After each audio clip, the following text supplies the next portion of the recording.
آئی کے M C T M Cs retire employees اور pensioners alliance T M Cs کے retire ملازمین کا کے ایم سی ہیڈ آفس کے باہر ایم اے جناح روڈ پر احتجاج اور دھرنا۔ کیم ہیڈ آفس کے گرد چکر لگا کر مین کوریڈور پر دھرنا دے دیا۔ Local government department Sindh secretariat تک ریلی نکالے گی، مین گیٹ پر دھرنا دے دیا۔ Additional chief secretary local government سے مذاکرات تحریر مطالبات پیش کر دیے۔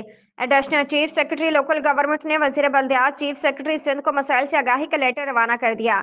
مظاہرین پر امن طور پر منتشر ہو گئے۔ کراچی ٹی ایم سیز کے ریٹائر وفات یافتہ ملازمین کے پنشن کیسز کے ایم سی میں نہ لینے، 2017 سے ریٹائر ملازمین کے واجبات کی عدم ادائیگی، 2019 اور 2020 کا پنشن کا اضافہ پنشن میں شامل نہ کرنے، 72 سال کی عمر کو پہنچنے والے پنشنرز کی پنشن ریسٹوریشن میں غیر ضروری تاخیر کے خاتمے اور دیگر پنشنرز کے مسائل کے حل کے لیے ٹی ایم سیز کے ریٹائر ملازمین اور پنشنرز کے ایم سی ہیڈ آفس کے سامنے ایم اے جناح روڈ پر احتجاج کرنے دھرنا دے دیا۔